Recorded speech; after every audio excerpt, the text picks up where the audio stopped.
박봉락 선생님의 책 강의를 들어가기 전에 지난 학기에 내가 14번에 걸쳐서 보네포의 신학을 우리 박봉락 선생님도 책을 중심으로 새로운 연구를 중심으로 말씀을 드렸는데 이 캐리김 아카데미의 이 강의를 듣고 또 참여하고 강의하는 모든 교수님과 함께 나누고 싶은 말이 생각이 나서 내가 말씀을 드리려고 합니다.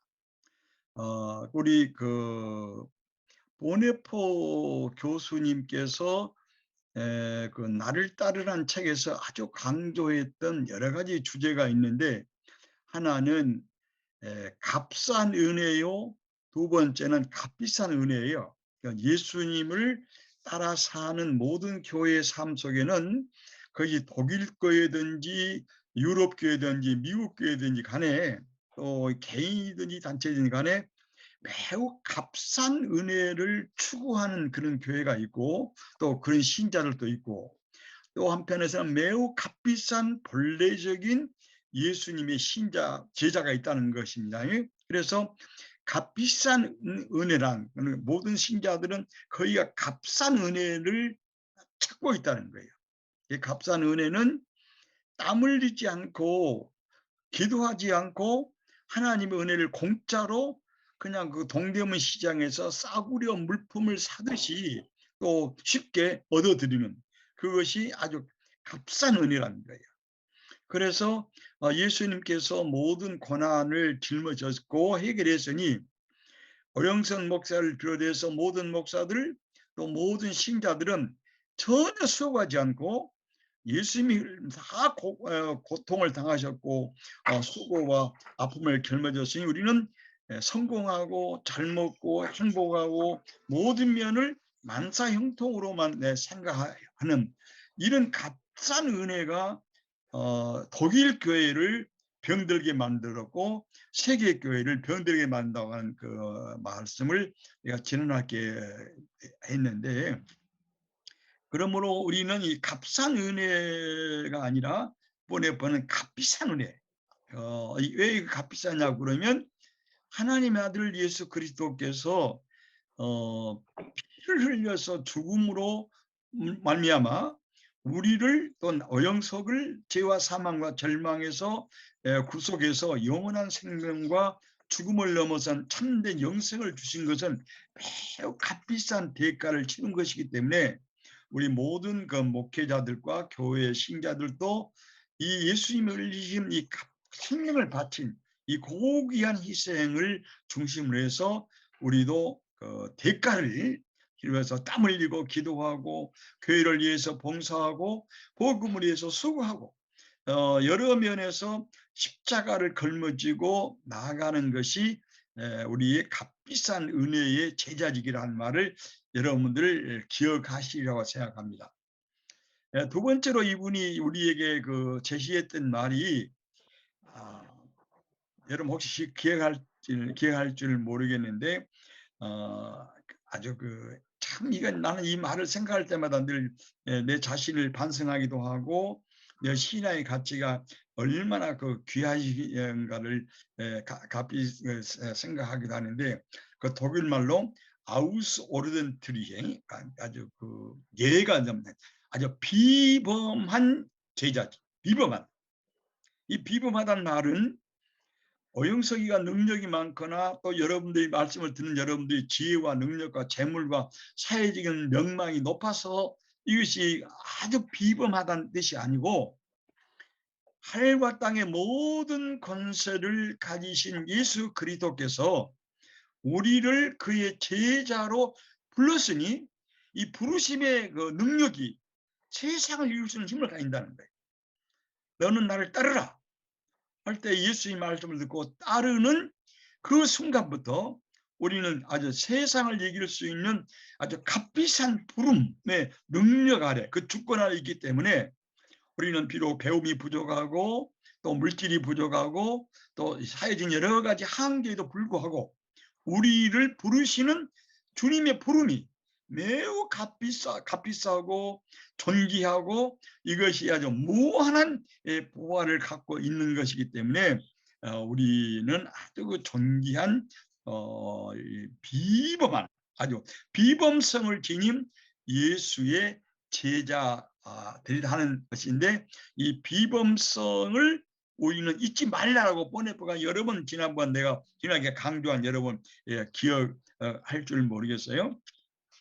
그래서 이 비범한 제자직을 오영선 목사를 비롯해서 여러분 우리 모두가 또 한국 모든 교회가 예수 그리스도의 아주 값비싼 은혜를 받았고, 예수 그리스도의 아주 세상을 이길 수 있는 능력을 가진 부름, 나를 따르라고 하는 것을 우리가 전심으로 믿고 따라가는 그 부름의 능력 안에는 세상을 이길 수 있는 그런 비범성이 있기 때문에, 이 비범성을 우리가 늘 확인하고 또 느끼고 생각하고 이것을 우리 삶 속에서 적용하려면 어떻게 되겠을까? 이 보네퍼는 이걸 위해서 신앙의 비밀 훈련을 말했습니다. 여러분 그 스포츠 운동 선수들이 내 친구 하나가 좀 대구에 사는 친구 하나가 옛날에 이승엽이라고 국민 무슨 야구 국민 야구 선수라고 이름을 부르는데, 그 내 친구의 말을 들으면 이승엽이라고 하는 그 친구가 뭐 미국에서 또 일본에서 한국에서 삼성에 들어가 가지고 굉장한 이거 배구 야구 스타가 됐는데 홈런을 수백 개를 쳤지 않습니까? 그런데 이승엽이는 그 놀라운 스타가 되기 위해서 우리 친구 말 들으면 그 이승엽이는 매일 밤 1,000개의 야구공을 쳤다고 그래요. 그러니까 1,000개의 야구공을 치고 나니까 그 다음에 이렇게 세계적인 스타가 됐듯이, 마찬가지로 보네퍼는 우리의 그 비범한 이 제자직, 이 비범성을 지키기 위해서는 신앙의 비밀 훈련을 해야 된다는 거예요. 신앙의 비밀 훈련은 보네퍼에 의하면 첫째로서는 매일 하나님의 말씀, 성령의 검인 하나님의 말씀을 읽고 묵상해서 우리의 살과 피에서, 우리 영혼에서, 우리 정신에서 하나님의 말씀이 샘물처럼 솟아오르고 하나님의 말씀이 아주 강물처럼 솟아올라서 말씀 속에 깊이 잠기는, 시냇가에 심은 나무처럼 우리 나무 뿌리가 시냇에 잠겨 있듯이 우리 그 영혼과 마음과 뜻과 지성이 하나님의 능력의 말씀에 깊이 뿌리 박아서 그 말씀에서부터 능력이 흘러오고 올라가고, 말씀에서부터 수분이 올라오고, 말씀에 자양분이 올라와서 하늘빛을 받듯이 그와 같이 하나님 말씀에 깊이 뿌리를 내리고 묵상하고 명상을 해야 된다고 이렇게 얘기를 했어요. 두 번째는 이분이 신앙의 비밀 훈련을 말할 때, 신앙의 비밀 훈련은 기도라는 거예요, 기도. 그런데 보네퍼가 이렇게 여러분 다 기억할지 모르겠는데 뭐 안 해도 괜찮은 것이고, 다시 이제 지난 학기에 그 강의를 안 듣는 사람들을 위해서 보네퍼의 강의의 중요성을 그냥 잠깐 얘기를 해보는 거예요. 그 두 번째는 이분이 금식 기도를 말했습니다. 흔히 지적 훈련을 많이 받은 목사들은 우리가 믿음과 기도면 충분하지 무엇 때문에 금식 기도를 해야 되냐 이렇게 말한다는 거예요. 그런데 그 보네퍼는 이렇게 말했습니다. 보네퍼가 그 나를 따르라는 책이, 여러분 내가 지난번에 강의했던 것처럼 히틀러 독재라고 하는 무서운 핍박과 박해를 앞에 두고 그 유럽의 특별히 독일의 교회를 새로운 말씀에 세우려고 했던 그 강의 내용인데, 그 강의 그 내용 가운데 아까 말한 것처럼 금식 기도는 그냥 기도하고 말씀 있는 걸 되지 않는다는 거예요. 어떤 경우에는 사람이 매우 게을러진다는 거예요. 나태해진다는 거예요. 그리고 어떤 경우에는 말씀을 들어도 아무런 흥미나 관심이 없어요. 그냥 목사니까 또 뭐 그냥 뭐 신학 교수니까 그런 말 하겠지, 교인들이 이렇게 생각하고, 목사도 그냥 설교 시간이니까 성경을 읽지 해가지고 아주 무관심하게 성경을 읽고 또 성경 말씀을 읽고 기도해도 아무런 내 마음의 감동이나 감흥이나 또 그리스도를 위해서 순교하고 싶다든지 십자가를 위해서 자신을 바치고 싶다든지 내 친구와 내 동료의 교회와 친구들, 신도들을 위해서 내가 뭔가 좀 헌신 봉사하고 있는 열정이 다 식어버리는 이런 교회를 우리가 그 뜨뜻미지근한 교회라고 이렇게 그 요한계시록에서 비판하듯이 그렇게 비판을 했어요. 그래서 이 뜨뜻미지근한 나태하기 쉽지 게을러지지 아무런 열정이나 신앙에 대한 감정이나 교회에 대한 사랑이나 설교를 들어도 아무 감동이 없을 때는 금식기도 하라는. 만약 이 금식기도 하지 않고 기도와 믿음으로 충만하다는 말은 이것은 공허한 메아리요 아무 열매 없는 빈 껍데기라고 이렇게 보네퍼가 쓰고 있어요. 이런 면에 보면은 지금 이 코로나 시대를 맞이해서 우리가 생각할 점이 있는데, 오늘 또 내가 어느 뭐 중요한 목사님과 신학 교수하고 같이 3시간을 만나고 왔는데, 지금 교회가 신학 위기를 아주 많이 느끼면서 우리 기독교 장르 유명한 교회 경동교회도 이전에 1000여 명이 모았는데 지금 한 400명, 50명 정도 모인다. 기독교 장르만 그런 게 아니고 한국교회 전체가 이렇게 지금 디케이, 쇠락되는 이 가운데 있는데, 이때야말로 보네포의 나를 따르라고 하는 값비싼 은혜, 그다음에 우리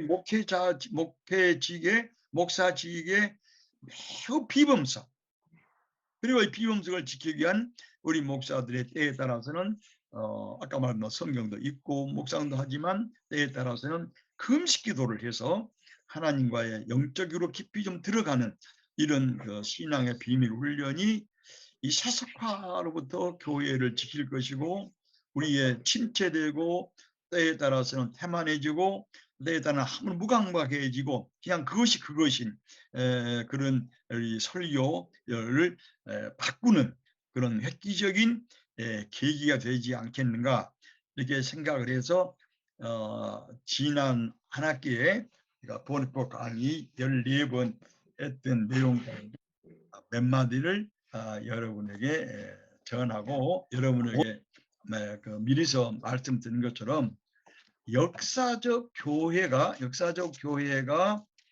성서의 영감서를 어떻게 이해했을까 하는 내용을 가지고 다시 이제 강의를 시작합니다. 다시 한번 반복해요. 강의를 듣지 못한 우리 새로 들어온 분들, 박봉남 교수님은 그렇게 말했어요.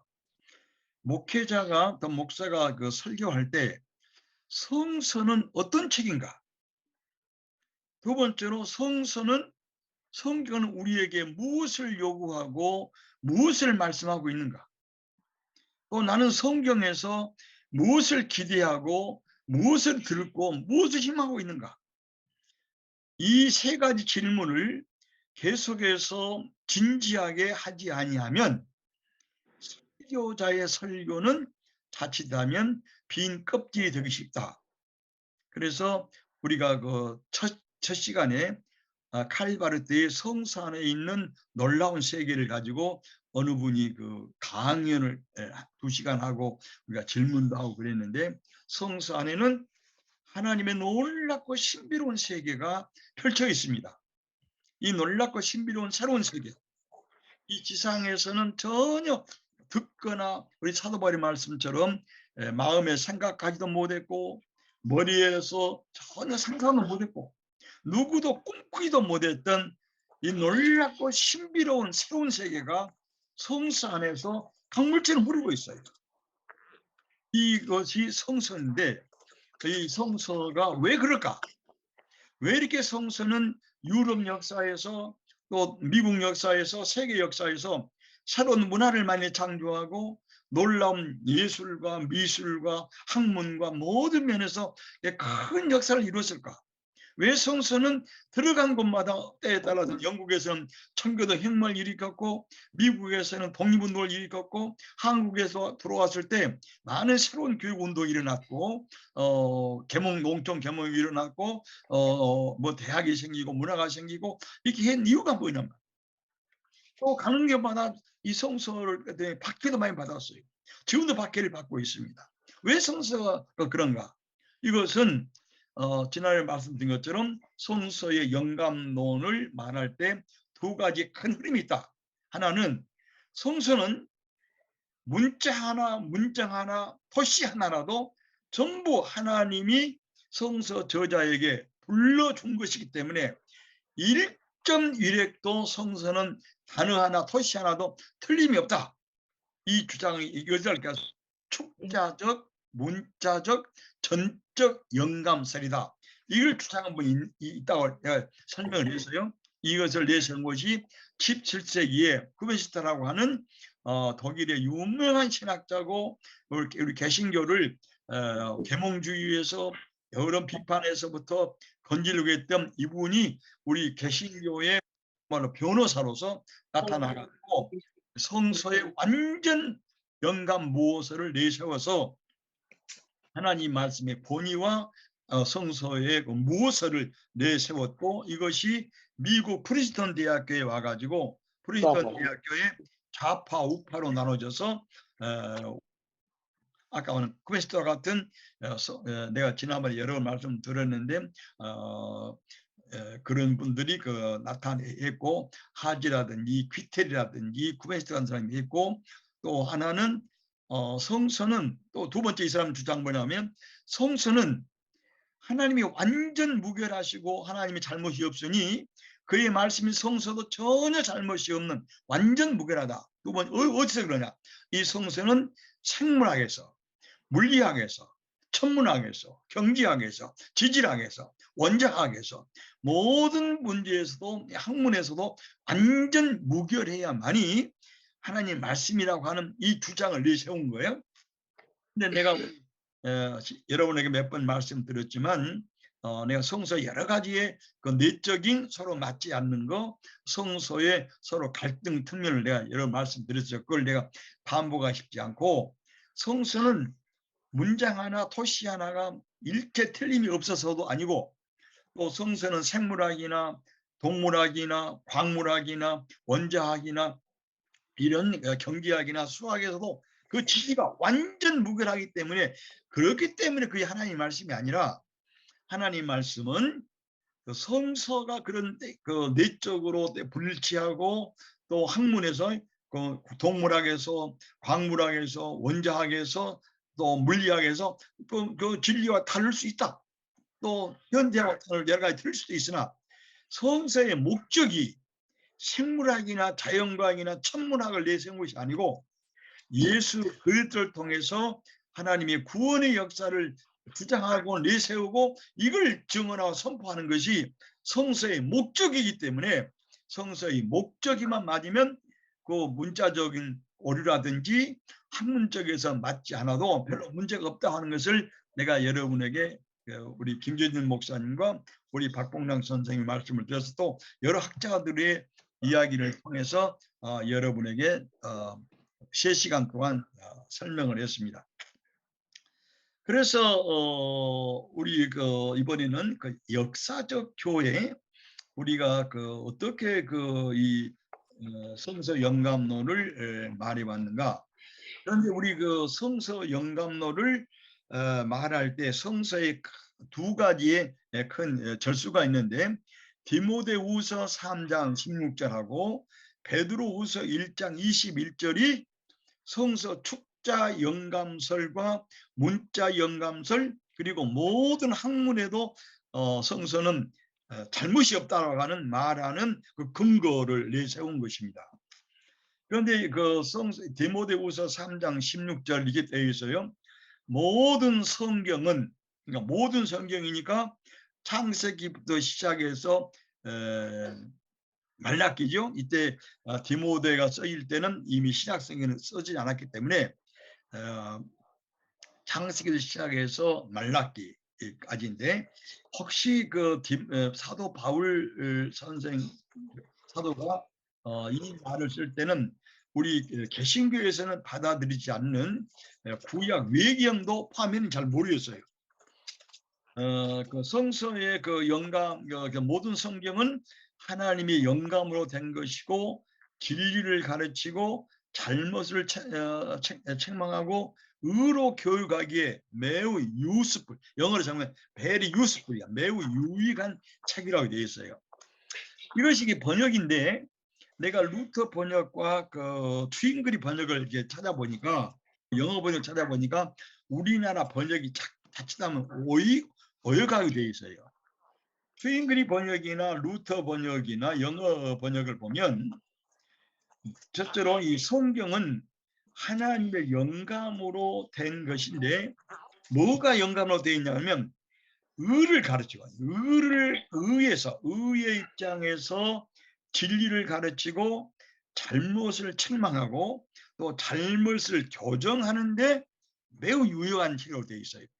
근데 우리나라 번역에서는 이걸 빠졌어요. 그래서 자칫 잘못하면 오역하기 쉽겠다 생각이 들고요.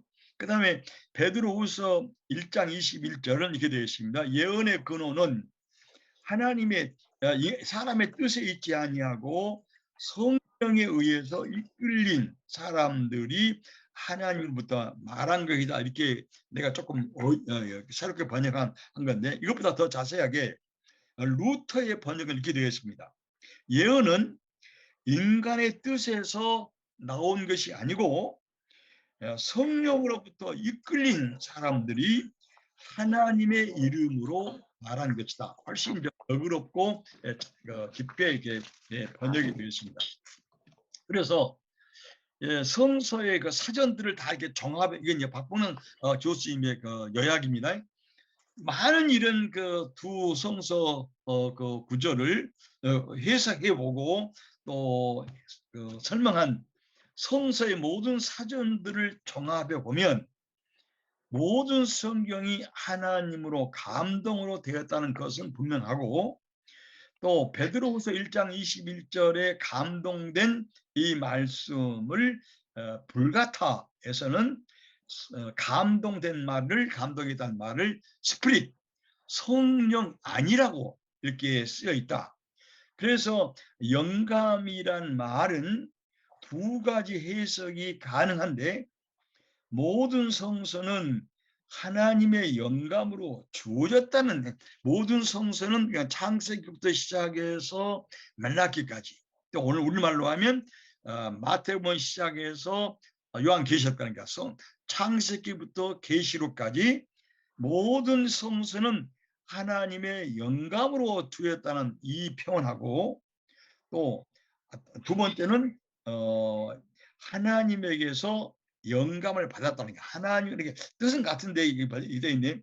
하나님의 영감으로 주어졌다고 하는 이 수동태하고, 또 하나는 적극적으로 하나님에게서 영감을 받은 것이다라고 하는 이 저자의 주체성을 이렇게 강조하는 이 두 가지의 뜻으로 이렇게 종합될 수 있다라고 이렇게 우리 박봉영 교수님께서 그 책에서 이렇게 정리하고 있습니다.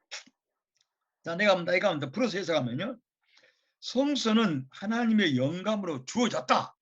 이 수동태로 해석을 해버리면 그 영감을 받았던 사람들의 의식이나 이성이나 의지나 또 이 모든 이 판단력은 다 사라져 버리고 오로지 하나님의 주권만 남아 있어서 영감을 받은 인간의 그 아까 말한 것처럼 의식 구조, 또 사고 구조, 상상력이 완전히 그 무시되어지는 그런 입장이 되고, 두 번째로 하나님에게서 영감을 받았다 이렇게 하면 영감을 받은 분들이 하나님 그 이성과 의지와 또 의식을 그대로 보존하면서 인간의 이성과 의지와 인간의 감성을 초월한 하나님과의 대화를 통한 하나님의 어떤 뜻을 받아들인 이 두 면, 그러니까 하나님과 인격 대 인격 대 만나서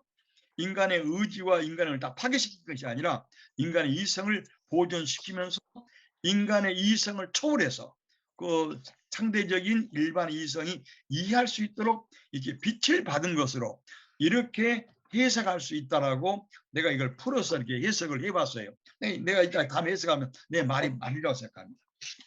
그래서 기독교의 역사적인 영감의 세 가지의 큰 흐름이 있는데, 첫째는 어디 흐름이냐 그러면 히랍 헬레니즘. 여러분 우리 그 신학대학에 갔든지 혹은 대학에서 철학사를 배우잖아요. 그 철학사에서 우리가 서양 철학사를 공부하는데 서양 철학사에서 우리가 여러 가지 그 히랍 철학을 서양 철학을 배울 때 히랍부터 시작 않습니까? 그래서 히랍의 사상에서 그 영감을 받은 내용도 기독교에 들어있고, 두 번째는 어디가 영감의 우리 기원이 있냐 그러면 어, 바울 사도에서 볼 수 있는데, 바울 사도는 여러분 잘 아는 것처럼 자기는 내가 바리새인 중에 바리새인이고 바리새인의 아주 최고의 학자인 가말리엘 학자에서 배웠기 때문에 바울은 랍비 유대적인 영감설도 가지고 있고, 또 이분은 헬라 철학을 아주 완전히 그 정통한 사람이기 때문에 유대 그 랍비 영감설과 헬라의 영감설을 다 알고 있는 이런 측면이 있어서 이 바울의 이런 영감설하고, 그다음에 그 유대 랍비교의 그 영감설을 우리가 이렇게 그 박문환 선생님께서 비교 연구하고 있는데, 나도 한신에서 성령론을 강의할 때 이 사실을 잘 밝혀서 강의한 적이 있습니다. 먼저 그 히랍 사상, 히랍 철학, 히랍 종교 철학에서 영감을 어떻게 이해했을까?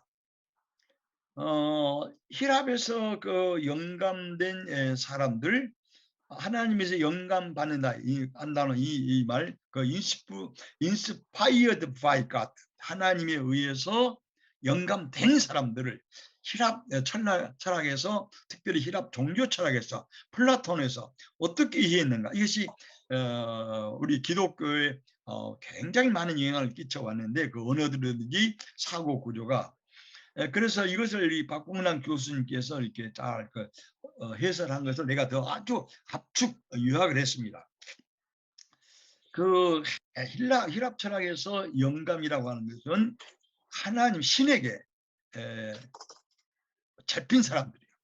신접한 사람이에요. 신에게 잡힌 사람들.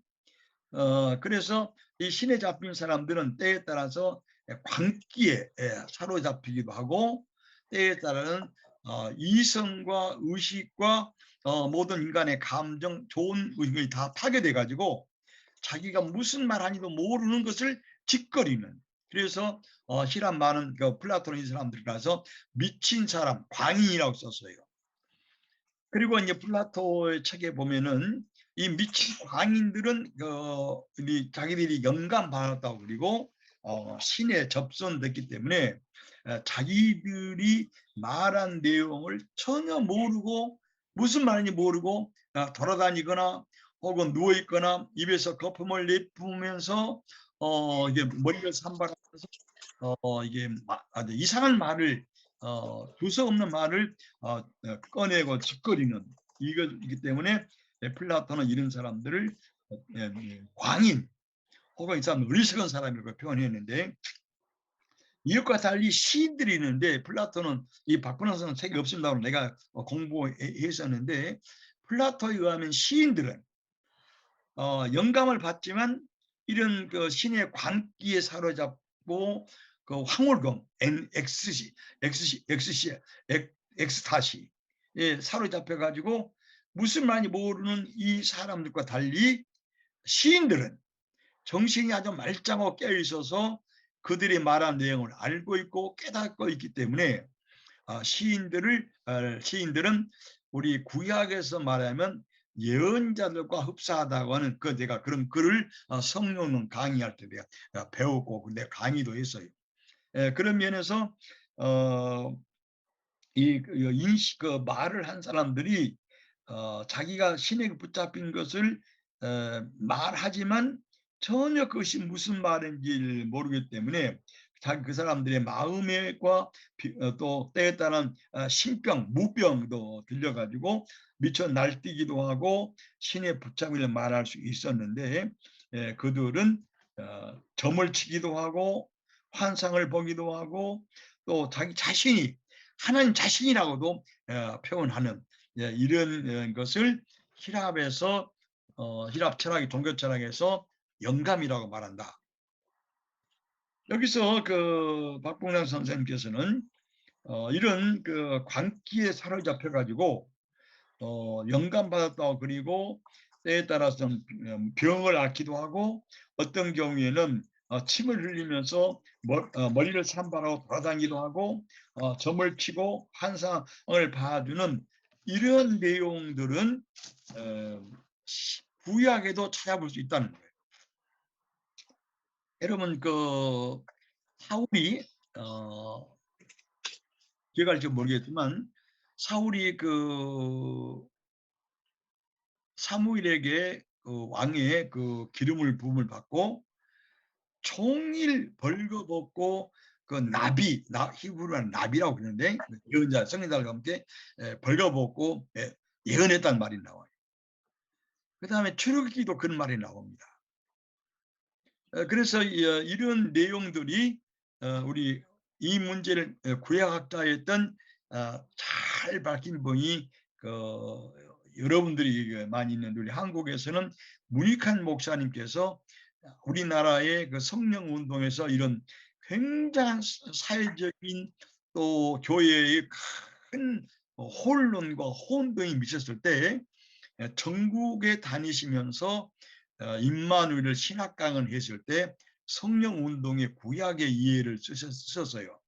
그런데 그 내용에 의할 것 같으면, 여러분 그 히브리 말로 나비란 말이 있는데, 나비란 말이 부름받은 자, 혹은 열광된 자, 혹은 황홀을 경험한 자의 뜻이란 것인데, 이 초기의 이 나비들, 그 선견자들, 대개 선견자들이 그런 일을 많이 했는데, 이들은 합리적인 이성의 작용이 중지되어서 그들이 황홀께서 말한 바를 전혀 의식하지 못하고, 아까 내가 사울 얘기를 했는데 그런 분이 많이 있어요, 성경에도.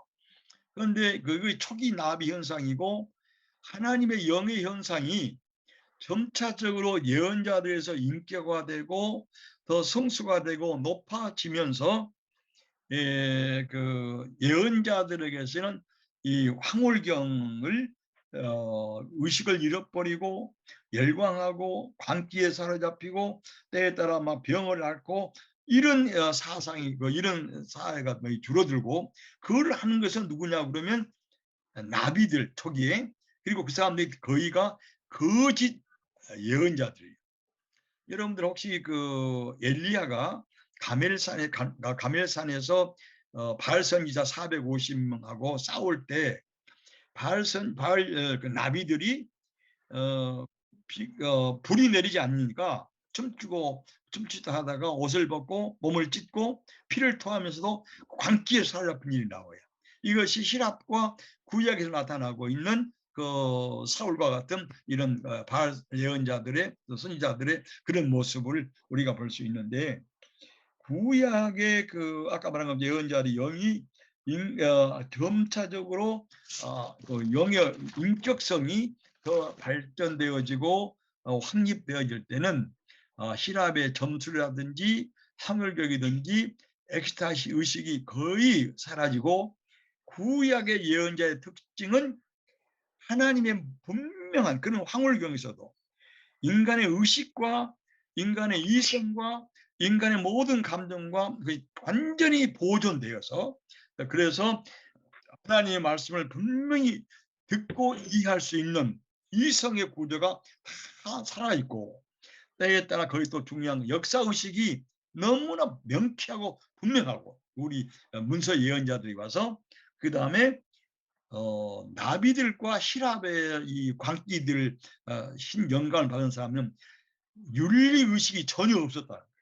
그러나 예언자들은 윤리의식이 너무 뚜렷하기 때문에, 이런 면에서 구약의 예언자들은 분명한 윤리의식과 책임감을 지니고 있어서 하나님이 그들을 파견했고 버렸다고 하는 것에 대한 확고부동한 신임을 가졌기 때문에, 이 점에서 그 히랍의 그 영감 문제하고 또 이방 종교들의 그 엑스타시 황홀경하고 차이가 있다라고, 그렇게 그 우리 문익환 목사님이 아주 좋은 글을 쓰셨어요.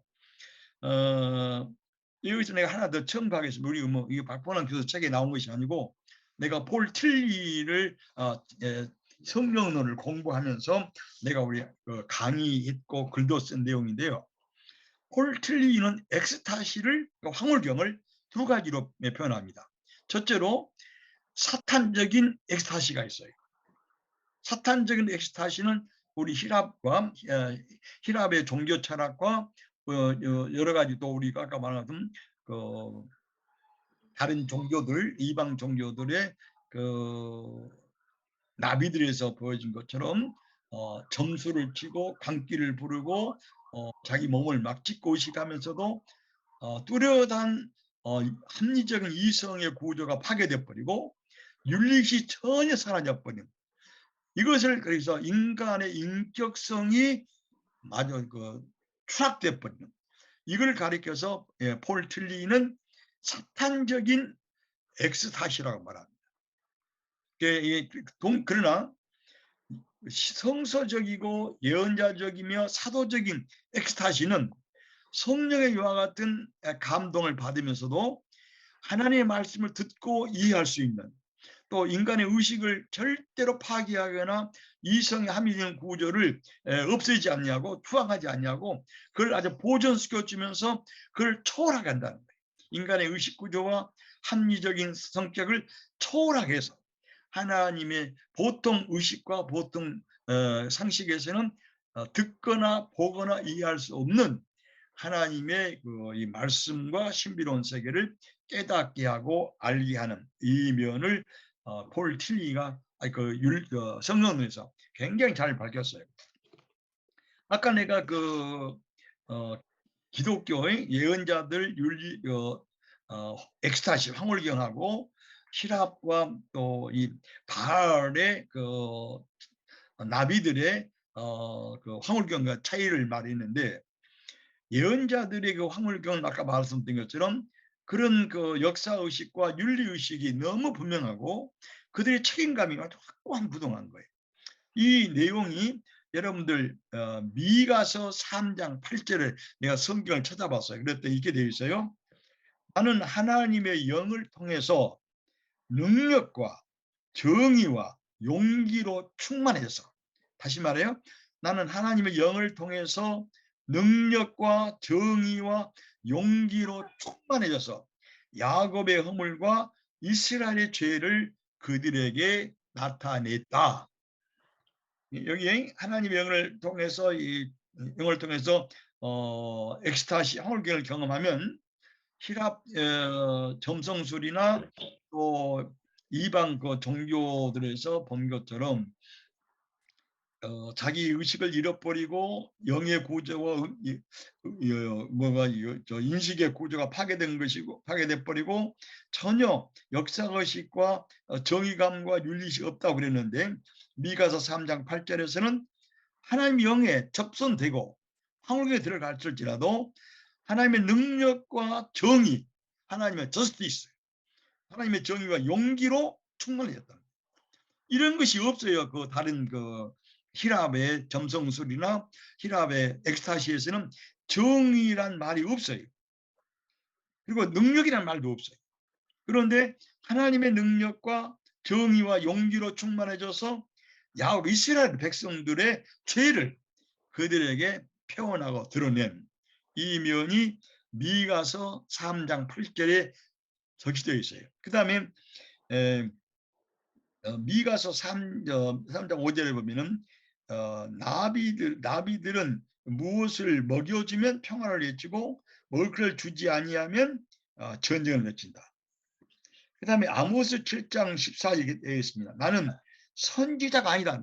여러분 아는 것처럼 아모스는 농부 뽕나무꾼 아니었어요? 나는 나비들처럼 황홀경이나 점술이나 엑스타시에 들어간 사람도 아니다. 나 그걸 알지도 못한다. 그러나 나는 선지자가 아니지만 나는 또 선지자의 아들도 아니다. 난 선지자 학교를 다닌 적도 없다. 그러나 나는 목자여 뽕나무를 재배한 하나님이 나를 데려다가 이스라엘에게 그의 뜻을 전하라고 예언하라고 시켰다. 이런 면에서 아까 내가 말한 것처럼 책임감을 분명히 가지고 있는 것은 구약의 예언자들의 황홀경, 엑스타시, 성령의 자반의 특징이라고 하는 것을 내가 지금 계속해서 설명을 드리고 있습니다. 자, 그러니까 아까 내가 말한 것처럼 역대하 18장에 보면은 이스라엘 왕 아합이 아람의 왕과 전쟁을 하려고 해요. 그 라못에 가서 전쟁을 할 때 여호사밧이라고 하는 그 이스라엘 유다 왕을 초청해 가지고 우리 왕과 함께 같이 갑시다. 그러니까 여호사밧 왕은 굉장히 정의롭고 하나님을 경외하는 왕이었어요. 유대인 왕들 가운데서 하나님을 경외하고 예언자된 정신을 가지고 신명기 정신을 가지고 정치한 왕들은 거의 없습니다. 있다고 그러면 다윗이 있었고, 그 다음에 아사 왕이 있었고, 여호사가 있었고, 시게 왕이 아주 손에 꼽을 정도예요. 요시야 왕. 거기는 거의 부패 타락했어요. 그런데 거기 대표적인 한 사람이 아합인데, 아합이 아주 거룩하게 살려고 했고 하나님 뜻을 따른 여호사밧을 청해서 우리 같이 아람 왕과 전쟁해 가지고 라못을 빼앗읍시다 하니까 여호사밧이 우리 전쟁하기 전에 이것이 하나님의 마음에 옳은지 그른지를 한번 물어볼 예언자를 좀 불러주십사 그러거든요. 그러니까 아합 왕이 자기가 키웠던 400여 명의 나비 거짓 예언자를 불러들여요. 여기서 특별히 대표적인 시드기야라는 사람이 쇠로 만든 뿔을 가지고 나와서 당신이 아합 왕이 아람 왕을 이 뿔로 쳐서 이리라고, 그리고 아합 사람들을 진멸한다고 아주 모든 400여 명이 전부 그렇게 거짓 영에 사로잡혀 가지고 윤리의식을 잃어버리고 예언한 역사가 여러분 역대하 18장에 있습니다. 이걸 미국의 유명한 유니온 신학교의 교수였어요. 나인홀 리버가 아주 설교에서 예리하게 밝힌 내용이에요. 지금도 그런 거짓 예언자들이 한국 교회에 많습니다. 정부의 정부의 아첨하고 야합해가지고 이익을 구하고 명예를 구하고 돈을 구하려고 하는 이런 거짓 예언자들이 교회 강단에 아주 수두룩해. 그러자 여호사밧 왕이 아합 왕에게 묻습니다. 이 400명이 아주 여출일구 똑같은 음성으로 이렇게 아합 왕의 승리를 외치고 있는데 혹시 다른 예언자, 진실한 예언자, 하나님의 영으로 붙들어 써서 용기와 정의를 가지고 하나님의 말씀을 전할 수 있는 예언자가 없느냐? 그랬더니 여호사밧 왕이 뭐라고 얘기하면은 미가라는 예언자 하나, 그러니까 400대 1입니다. 미가라는 예언자가 있는데 그는 내게서 항상 좋은 것은 절대 말하지 않고 내게에서 나쁜 것만 말하기 때문에 나는 그를 싫어합니다. 그랬더니 여호사밧이 그렇게 말하면 안 됩니다. 하나님의 뜻을 이렇게 우리가 다시 보기 위해서는 부릅시다. 그래서 미가가 나와가지고 여러분 다 설교에 아신 것처럼 여호사밧 왕에게 처음에는 좋은 말 했다가 진실을 말하고 그러니까 진실로 당신은 망한다, 죽는다. 그래서 미가는 구속됩니다. 이것이 우리가 본 것처럼 그 다음에 이사야 28장 7절에 제사장도 선지자도 포도주와 복주를 마시고 피틀 거립니다. 예레미야 23장 13절에 내가 사마리아 신자들이 음행을 행하고 사마리아 예언자들이 음행을 행하고 거짓말을 말하고 악행하는 자의 손을 강하게 하니 그들은 소돔과 같다고 예레미야가 하나님의 영에 휩싸여서 용기와 정의를 말하기 때문에 여러분 예레미야는 감옥 구속을 여러 번 당해요. 결국 에지드에 끌려가서 죽습니다.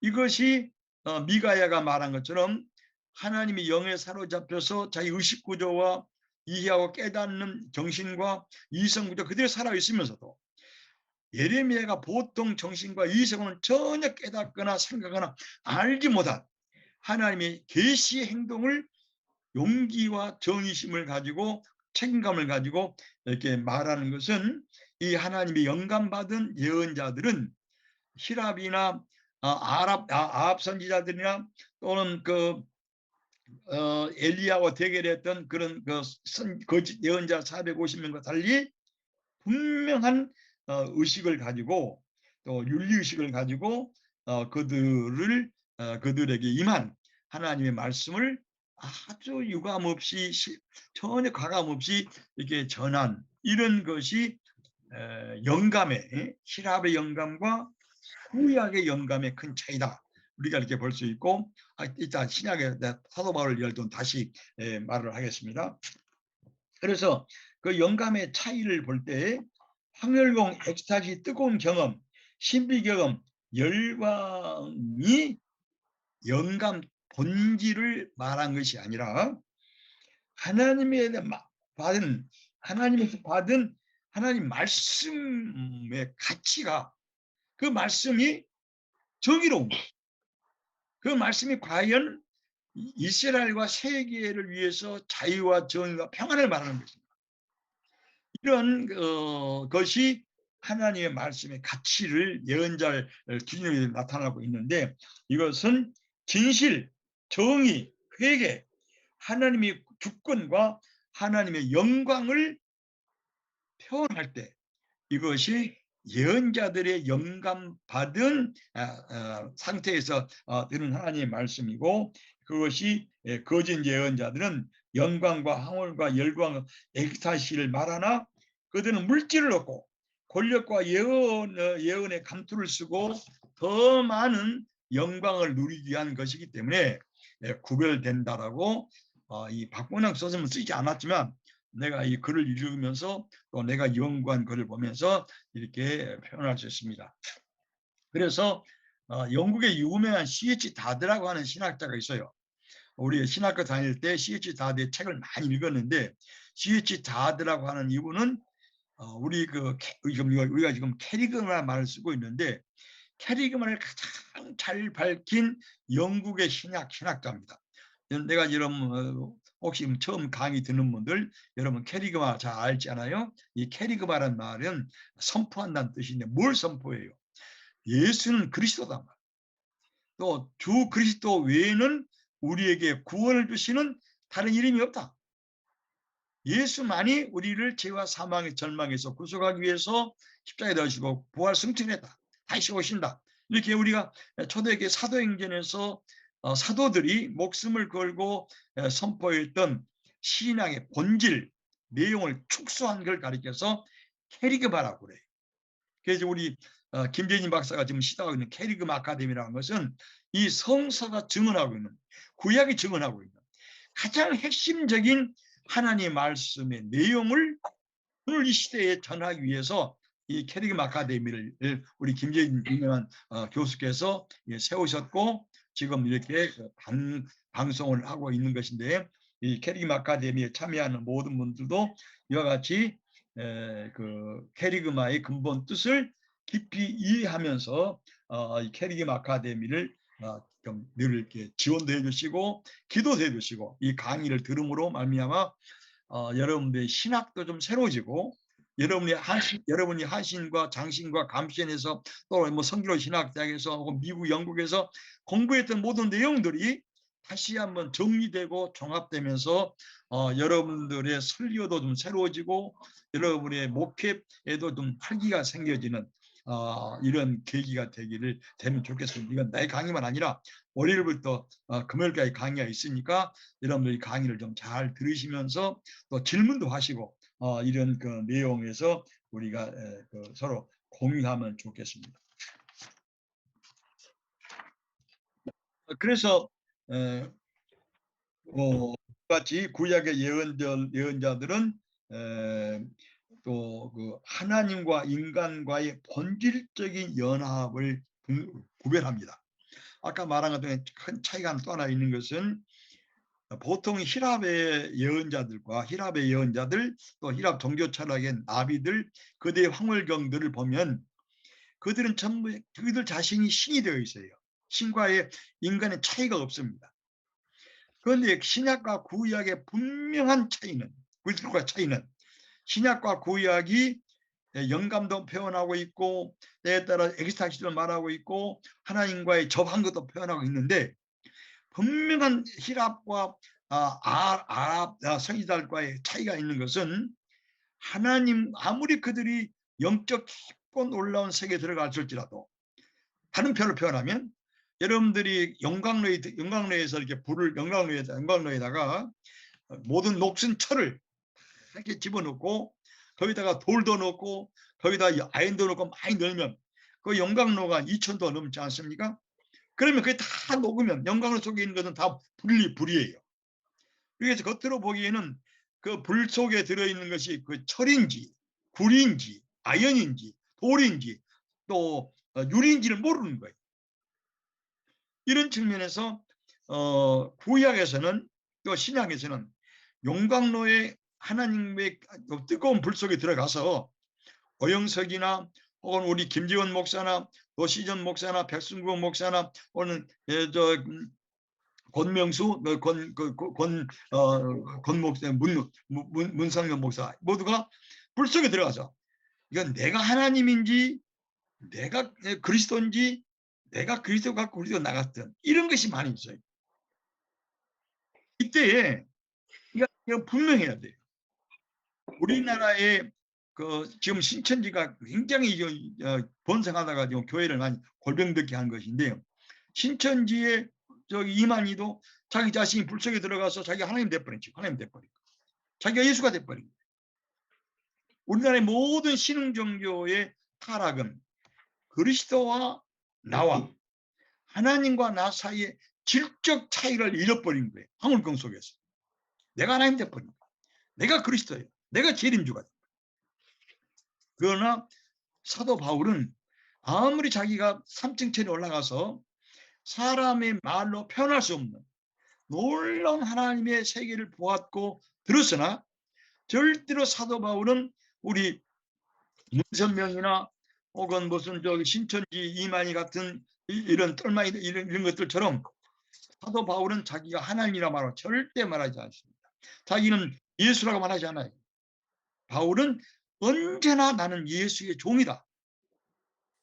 그리고 바울은 그 삼층지에 돌아가서 그 다음에 하는 말은 말할 수 없는 신비로운 말을 들었으나 나는 약하다. 나는 연약하다. 나는 그리스도의 종이다라고 말을 함으로써 그리스도와 바울과 그리스도와 오영석과 그리스도와 우리 사이를 분명히 구별해버린 거예요. 이걸 가장 잘 밝힌 사람이 알베르트 슈바이처가 쓴 바울의 신비와 그리스도라는 책이 있어요. 제가 한인사인데 이 책을 잘 읽었습니다. 그런데 이 바울의 신비를 챈 알베르트 슈바이처는 아신 것처럼 자기의 모든 특권 또 신학 교수로서 바 음악가로서 아주 굉장히 잘 살 수 있는 그 여건을 그분도 버리고 아프리카에 가서 가난하고 없는 사람들을 위해서 평생 동안 그렇게 그 의사 역할하면서 도와가지고 그분이 노벨상 받지 않았어요. 그러나 그분은 절대로 이런 일을 하면서도 내가 예수가 말한 적 없어요. 나는 그리스도의 종이다. 이것이 아주 우리 기독교의 그 엑스타시 혹은 신비 체험의 아주 핵심되는 문제이 내용인데 이 측면을 우리가 좀 분명하게 잘 이해하면 좋을 것 같습니다. 그래서 요약을 하면은 구약의 예언자들은 하나님 영에 붙들리고 하나님의 말씀을 들을 때 신적 관계가 없어요. 미친 일을 한 사람이 없는 거예요. 그들은 신의 의식과 합리적 의식 구조가 분명히 작용했어요. 여러분 예레미야나 이사야나 에스겔을 또 그다음에 아까 미가 말씀드렸는데 아모스나 호세아나 말라기에서 볼 것 같으면 이분들은 황홀기에 들어있어요. 하나님 말도 들어요. 그러나 그들의 의식과 그들의 이성과 그들의 모든 마음 보는 걸 그대로 잘 보존되어 있어요. 그러나 그들의 보통 일반 생활에서는 일반적인 의식과 일반적인 이성의 구조에서는 듣거나 볼 수 없는 아까 내가 다시 말했지만 사람의 마음으로 생각하거나 사람이 상상하거나 마음에 품거나 신앙할 수 없는 전혀 없던 하나님의 미래적인 계시 활동 행동을 듣고 그걸 전하기 때문에 그분들은 의식 구조가 없어지거나 사라진 것이 아니고 의식 구조가 잘 보존되면서도 인간의 이성의 차원을 넘어서는 하나님의 세계를 이성을 통해서 성령의 빛을 통해서 이해하게 만들고 그것을 의식을 가지고 책임 있게 전달할 수 있는 이 측면이 히랍의 종교 철학의 신비주의 체험이나 엑스타시나 신에 접근된 것하고 우리 기독교와의 큰 차이다라고 볼 수 있습니다. 그럼 왜 그럴까? 왜 이렇게 두 세계가 차이가 있을까? 이것은 신약과 구약에서 자기를 계시하신 하나님의 거룩성이 있습니다. 하나님의 우리가 가까이 못할, 우리가 디모데서에서 본 것처럼 하나님은 우리가 접근할 수 없는 거룩한 빛에 거하시고 사람이 접근하거나 볼 수 없는 거룩한 그런 하나님의 영역이 있어요. 그 영역 속으로 뚫고 들어갈 수 없는 인간. 하나님이 허락하지 아니하면 어떤 인간도 하나님의 신비로운 이 주권의 영광 속에 들어갈 수가 없는 거예요. 하나님 그걸 열어주실 때, 우리 허락할 때 하나님의 그 영역 속에 들어가는데 그때는 아까 말한 것처럼 우리 의식이나 이성이 다 파괴된 것이 아니고 이것을 하나님이 잘 보존해서 그걸 초월해서 그걸 그 흰양 영화나무를 상승시켜 상승 차원을 수천 번 상승시켜서 말할 수 없는 하나님의 진리와 세계와 빛을 보기도 하고 듣기도 하는 이런 현상을 우리는 하나님의 영, 계시영, 하나님과 인간 사이의 관계라고 보는 것인데 왜 그런가? 이것은 신구약 성경에서 자기 자신을 인격자로, 거룩한 인격자로서 우리에게 구원자로서 계시하시는 하나님의 존재 자체가 구약과 신약의 특별한 하나님의 존재에 있다고 하는 것 때문에 그렇다. 천상천하에 이와 같이 자기 자신을 주권자로서 계시하시고 자기를 알려주는 신은 하나님밖에 없어요. 이런 면이 히랍에서 보는 엑스타시 영감하고 기독교의 영감이 다르다는 것이죠.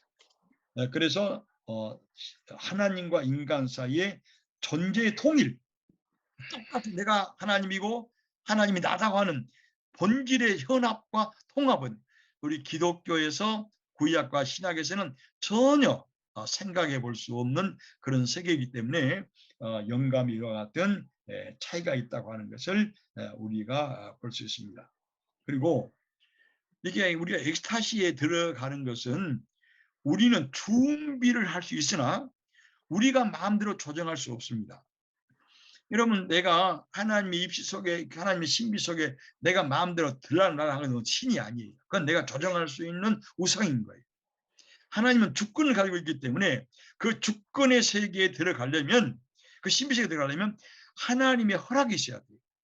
하나님의 허락을 받기 위해서는 우리는 준비할 수 있어요. 아까 내가 보네퍼에 그 비범한 제자직을 말하면서 비범한 제자직을 우리가 수행하려면 그 신앙의 비밀 훈련을 해야 된다고 하는데 이 훈련 자체가 하나님의 신비에 접근할 수 없어요. 그건 준비할 수 있는 거예요.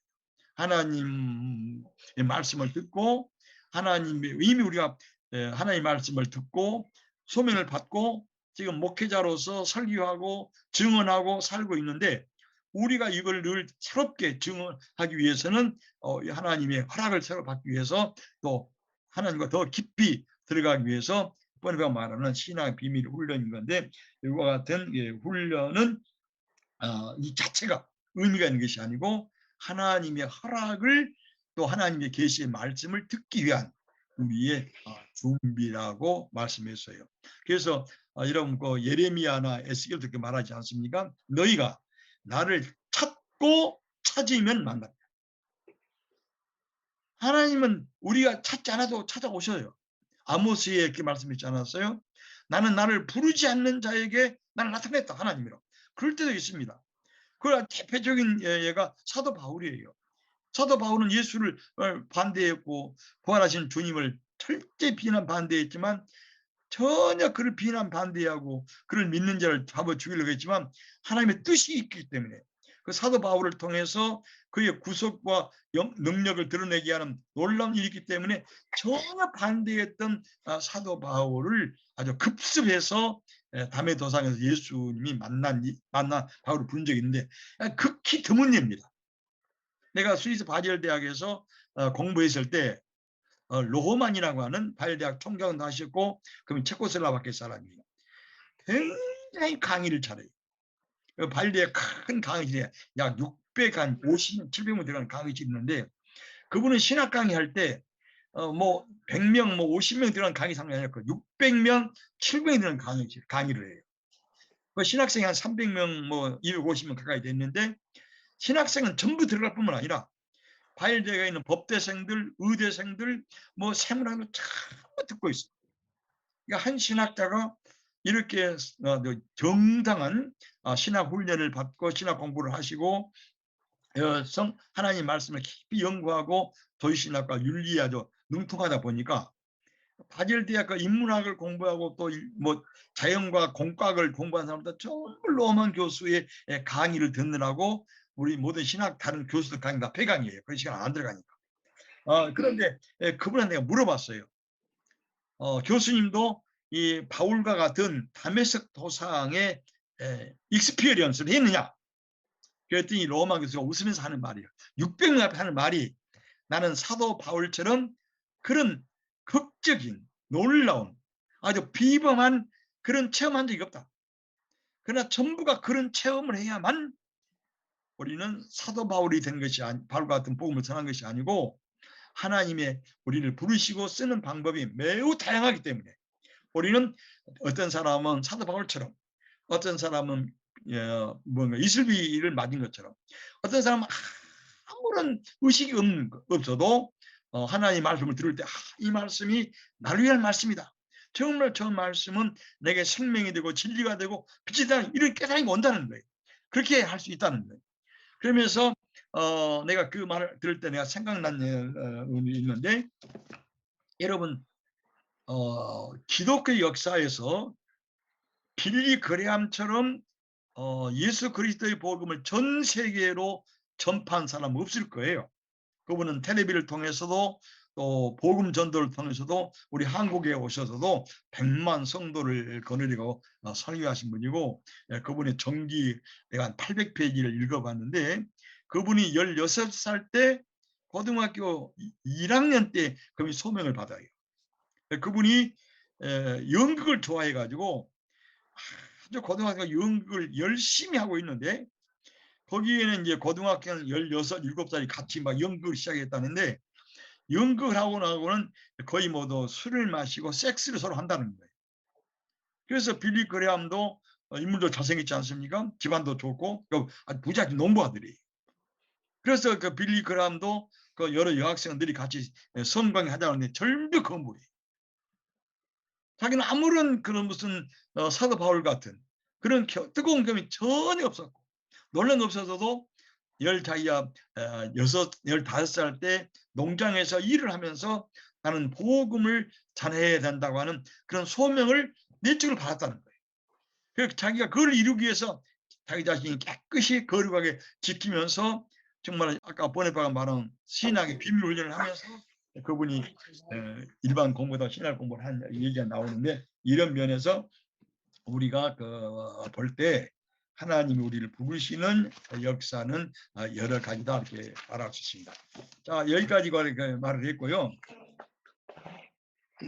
그다음에 아까 말한 것처럼 일상적인 것을 초월해서 하나님이 말씀하실 때 우리 하나님의 말씀을 듣고 깨닫고 그 명령을 듣고 이해할 수 있고 하나님과 묻고 통화할 수 있는 대화의 문을 하나님이 열어주시니까 예언자가 나서고 사도가 나서고 또 오늘도 그 직접적인 그런 체험 하신 분도 있고 안 한 분도 있는데 그것을 아까 말한 로만 교수의 말씀처럼 또는 빌리그램처럼 그런 경우도 우리가 있다고 하는 것을 서로 이해하면 좋겠습니다.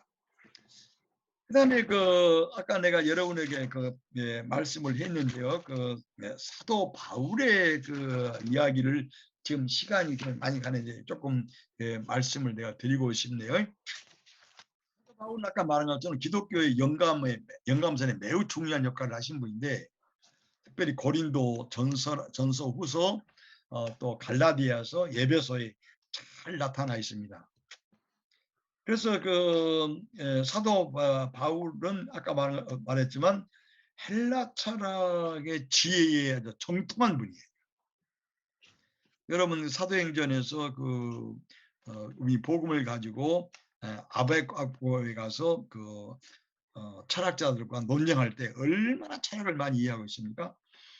그런데 사도 바울에서 성령의 임재는 인간의 이성과 의식 구조가 보존되면서 이성의 합리성을 초월하는 성령의 임재가 너무 두드러집니다. 다시 말해요. 아까 말씀드렸는데 사도 바울은 영감의 아주 중요한 문제인 성령의 임재를 강조하면서 여기가 함께 예수 그리스도 안에서 또는 성령 안에서란 말을 쓰고 해요. 내가 자료를 찾아보니까요. 예수 그리스도 안에서란 말이 바울의 서신에 164회가 나와요. 그 다음에 성령 안에서라는 말이 19회가 나와요. 다이스만이라는 사람이 바울에서 성령 안이라는 책을 썼어요. 전부 분석해가지고 이 책이 매우 유명합니다. 그 독일 사람이 쓴 책인데 박문환 교수님도 이 책을 보셨는지 많이 그분을 이해하시고 있는데, 그 사도 바울도 성령의 임재는 영감과 밀접한 관계가 있어요. 그래서 사도 바울이 성령의 영감을 말할 때 아까 내가 다시 말씀을 드린 것처럼 헬라 철학이나 또 바알 선지자들처럼 인간의 이성과 의식 구조를 파괴했던 광기, 엑스타시가 아니라 이런 게 다 보존되면서 인간의 합리성을 초월한 하나님의 임재와 하나님의 말씀을 듣게 하는, 이것이 바울의 영감에 매우 중요한 개념입니다. 이것도 박문환 선생님께서 잘 밝혔어요. 그래서 너희 예수님께서 마태복음 13장 11절에 그때 너희가 말한 것은 너희가 아니라 성령이다. 이게 무슨 말이냐 그러면 마태복음 13장 10절에 예수 그리스도를 전도하다가 제자들이 박해를 받고 구속돼요. 구속될 때 경관이라든지 판사가 검사가 예수 제자들을 신문을 해요. 왜 이런 말을 하냐? 이럴 때 이제 대답을 할 때 너희가 대답하는 것은 너희가 아니라 하나님의 성령이 한다는 말을 예수님이 말씀하셔요. 그 다음에 사도행전 2장 1절 10절에서도 모든 제자들이 성령의 충만을 받고 방언을 해요. 그러나 바울은 헬라의 광신, 열정, 광기, 술에 취해서 무의식 상태에서 이해 불가능한 말을 짓거리는 것이 아니라 우리가 고린도 후서 13장에서 본 것처럼 또 고린도 후서 13장 또 고린도 전서 14장에서 본 것처럼 사람이 온전히 이해할 수 있는 예언의 말을 사람이 시끄러워서 이해할 수 있는 말보다 하라고 하는 말을 바울이 말하고 있지 않습니까? 그래서 바울은 말씀과 표현, 바울의 말씀과 박분환 선생님 말씀입니다. 바울의 서신에서는 독일의 신학자 리츠만이 밝힌 것처럼 바울은 완전한 무의식이나 반의식 상태에 무의미한 소리가 아니라 하나님의 영의 빛을 받은 마음과 이성이 분명하게 활동하는 말을 하게 했다는 거예요. 지금까지 말한 내용을 우리 박봉남 교수께서 아주 잘 정리를 하셨어요.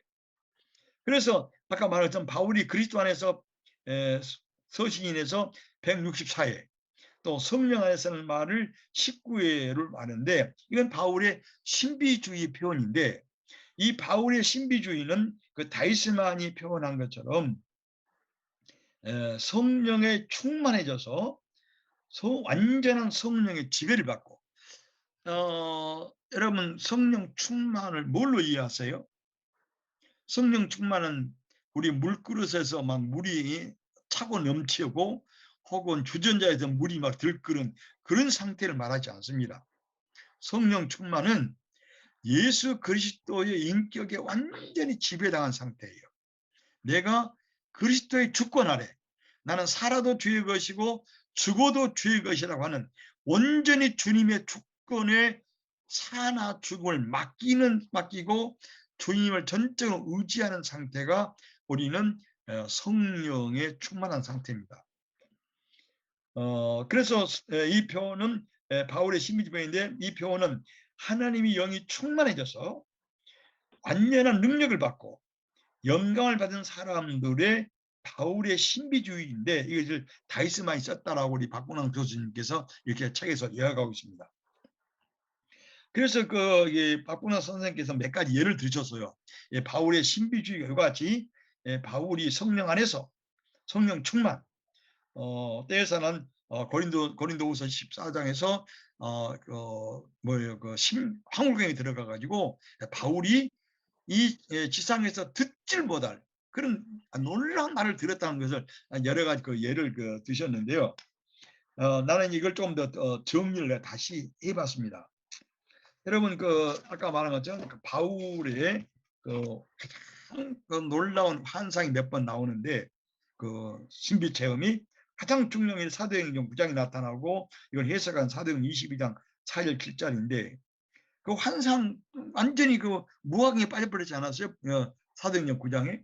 그러면 헬라 철학자들, 헬라 종교 철학자들, 또 바알 선지자들 바로 그때가 되면 신의 광기에 사로잡혀가지고 완전 무의식 상태가 돼버려요. 그런데 바울의 경우는 그 놀라운 환상을 받고 말에 떨어지고서는 눈도 보지도 못하면서 바울이 의식이 살아있어요. 이성이 살아있어요. 뭐라 하냐면, 바울아, 사도행전 4장 7절에 바울아, 내가 어찌하여 나를 핍박하느냐. 헬라 철학자가 종교철학 바알신은 전혀 듣지 못한, 내가 어찌하여 나를 박해하냐고 분명한 하나님의 말씀을 들어요. 그 다음에 주여 당신이 누구입니까? 나는 내가 핍박하는 예수다. 하나님과 교통을 해. 주님과 교통을 해. 이것이 바울 신비에서 정말 잊을 수 없는, 어떤 깊은 황홀경에 들어가도 바울의 의식과 바울의 이성과 바울의 인격이 그대로 보존되면서 그걸 초월해서 하나님 오시는 말씀을 듣고 이해하는 이 면이 들어있다고 하는 것을 우리가 볼 수 있어요. 그 다음에 나는 사도행전 읽을 때마다 사도행전 22장 17절 말씀을 늘 마음에 감독해 보았는데요. 사도 바울이 전도 여행을 마치고 사도 27장에 예루살렘에 들어와서 몇 번 들어오지 않습니까? 그런데 사도행전 20장 17절에 사도 바울이 이런 얘기를 해요. 내가 예루살렘으로 돌아와서 성전에서 기도할 때 황홀 중에서 주께서 내게 말씀했다. 사도 바울이 직접 쓴 말이에요. 내가 엑스타시를 경험했다. 나도 사도 바울처럼 이렇게 엑스타시를 경험하고 싶어요. 하나님의 말씀을 듣고 싶은. 사도 바울은 이 엑스타시, 헬라 철학의 엑스타시가 들어있었고 나비의 엑스타시가 있으나, 사도 바울의 성령의 감동에 의해서 이 엑스타시는 사도 바울의 의식구조가 이 뭔가 파괴된 것이 아니고 폴틸리처럼 그 사탄적인 엑스타시가 아니라 폴틸리가 말한 것처럼 분명한 성령에 의한 엑스타시이기 때문에 황홀 중에서 분명한 의식과 깨어있는 마음을 가지고 하나님의 음성을 들은 것이 사도 바울의 엑스타시 황홀경이에요. 그러니까 나는 이 구절 읽을 때마다 나도 이와 같이 좀 황홀경에 들어가고 싶은 그런 생각이 많이 갔는데, 내가 마음대로 왔다 갔다 하는 기독교 신앙이 아니에요. 그건 우상이에요. 우리는 준비할 수 있으나 이것을 일으켜 들어갈 수 있는 분은 하나님의 역사다. 이 말씀을 드리고 다음 시간에 바울을 조금 더 얘기하면서 시간이 지나가는데요. 내가 한마디만 더 얘기하고 내 얘기를 책임인데, 내 바젤에서 논문 지도 교수가 하이니 오토 교수예요. 이분이 불트만과 하이데거의 제자인데 탁월한 부자 아들이에요. 바젤에서 제일 유명한 변호사 아들이고, 하이니 오토 자신이 세계의 국회 부의장이, 이분이 바지에서 유명한 국회의원. 이분과 함께 이제 우리가 신학생 8명, 9명을 데리고 이분이 어디 우리가 순회를 갔는데, 주일날 교회 가지 아니하고 성경을 각자 하나 읽으면서 자기가 그 코멘트를 하고 예배를 받는데, 우리 하이니오트 교수가 읽은 성경 구절이 바로 내가 천사의 방언과 뭐 설랑을지라도 하나님 사랑이 없으면 아무것도 아니라고 하는 이제 신비에 관한 것, 또 바울이 3층 천에 올라가는 그 구절을 우리 하이니오트가 읽었어요. 그러니까 우리 8명, 9명 신학생들은 저 유명한 신학 교수가 뭘 말한가 굉장히 유명히 들어봤는데, 나는 놀라운 말을 들었어요. 그분이 돈이 없는 것도 아니고 스위스의 유명한 국회의원이고 변호사 아들로 집이 수십 여러 채가 있고 세계 국회 부의장이고, 우리 한신대학 내가 총장할 때 교수할 때 3번 불러서 강연시켰고, 또 여러 교수 연세대학에서 강연했고 감리교에서 강연했고 장의대학에 강연했던 이 하이니오트 교수가 이런 말을 하세요. 나도 이 바울처럼 엑스타시 황홀경에 들어가고 싶은데 아무래도 안 된다. 그래서 나의 인간의 한계를 느낀다는 말을 듣고 우리 신학생들이 깜짝 놀랐어요. 저렇게 물질적으로 경제적으로 명예에서 부족함이 없는 이분이 사도 바울처럼 이렇게 그리스도의 참된 제자가 되기 위해서 자기 자신이 황홀경에 들어가고 싶다고 하는 말을 하면서 준비할 뿐이지 되지 않는다는 말을 지금 내가 기억하는데, 사도 바울의 이 말을 여러분들도 한번 기억을 하시면서, 혹시 여러분들이 엑스타시에 들어갈 수 있는 가능성도 있어요. 준비하고 있습니다. 그러나 그때도 우리가 꼭 관심하고 주목할 것, 신학적인 확신은 우리 박근환 교수님이 여러 번 강조하여 쓴 것고, 또 나도 말씀을 드린 것처럼 이런 황홀경에서도 신비체험에서도 나와 예수는 절대로 동일한 인물이 아니고 그리스도는 주요, 나는 종이다. 또 나는 이런 황홀경에서 윤리적인 의식과 역사 참 의식을 가지고 있고, 또 동시에 이 황홀경 이 신비체험에서도 분명한 의식과 깨어있는 마음을 가지고 하나님의 음성을 듣고 하나님의 뜻을 알려고 하는, 아까 내가 미가서 말씀을 드렸는데, 나는 하나님의 영을 통해서 용기와 정의와 힘을 가지고 이스라엘 백성들의 죄를 지적한다고 하는 이런 예언자적 사도적인 이런 황홀경 또 영감의 의식을 여러분들이 갖기를 바라고, 그렇게 하기 위해서는 보네파가 말하는 신앙의 비밀 훈련도 여러분 계속해서 진행하시면 좋으리라고 생각합니다.